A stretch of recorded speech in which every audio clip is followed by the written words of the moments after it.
नमस्कार, मैं doctor Vimal Gupta, senior consultant gastroenterology, Shalby hospital Jaipur में कार्यरत हूँ। मुझे 15 सालों से मैं गैस्ट्रोएंटरोलॉजी फील्ड में कार्य कर रहा हूँ और मेरा जो मुख्य इंटरेस्ट का विषय है वो एंडोस्कोपी है। आज हम जिस विषय के बारे में चर्चा करने जा रहे हैं वो समस्या बड़ी ही कॉमन है।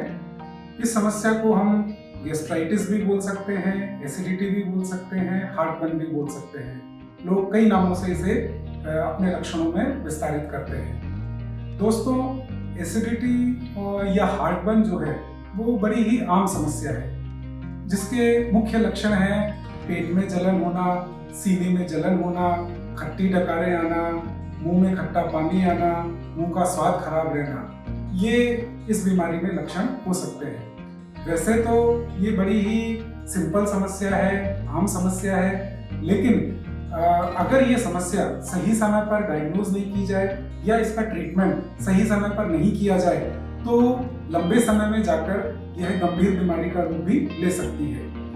यूजुअली हमारे सबके स्टमक में एसिड बनता है भोजन के पाचन के लिए, लेकिन किसी कारणवश अगर ये एसिड ज्यादा बनने लग जाए या उस इंसान के स्टमक की सेंसिटिविटी ज्यादा हो जाए तो उस इंसान को ये समस्या होने लगती है। उस स्थिति में इसका मुख्य लक्षण पेट में दर्द या पेट में जलन होता है। कभी कभार पेशेंट को इस केस में उल्टी भी शुरू हो सकती है। दूसरी जो मैं बात कर रहा हूँ, इसी का समकक्ष लक्षण हार्टबर्न। हार्टबर्न का मतलब होता है अपने सीने में जलन होना। कई बार इसका सीने में दर्द या जब जलन होती है तो कई बार पेशेंट को फील होता है कि उसे कोई कार्डियक प्रॉब्लम तो नहीं हो रही है, पर आमतौर पर ये जो है वो आपके एसिडिटी की समस्या का लक्षण होता है। ऐसे केसेस में यूजुअली जब पेट में एसिड की मात्रा ज्यादा हो जाती है तो वो एसिड हमारे खाने की नली में रिफ्लक्स होता है और उस वजह से हमें हार्टबर्न की समस्या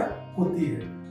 लंबे समय, जैसे कि मैंने आपको पहले भी कहा, अगर लंबे समय तक ये लक्षण बने रहते हैं या इनका हम ट्रीटमेंट नहीं लेते हैं तो लॉन्ग टर्म में पेट में और खाने की नली में ये एसिड डैमेज करता है, उसकी म्यूकोजा में चेंजेस करता है और लेटर स्टेजेस में ये कैंसर में भी तब्दील हो सकता है।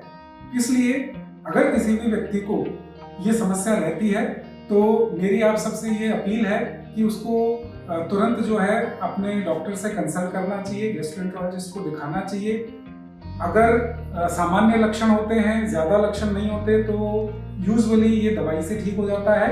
अदरवाइज अगर ज्यादा प्रॉब्लम होती है तो हमें इसमें एंडोस्कोपी की जांच की आवश्यकता पड़ती है। उस जांच में जिस तरह की या जिस स्टेटस की बीमारी होती है उस तरह से इसका ट्रीटमेंट दिया जाता है। इसका ट्रीटमेंट बड़ी ही आसानी से अवेलेबल है और कुछ समय के ट्रीटमेंट से ये समस्या पूरी तरह से ठीक हो जाती है। धन्यवाद।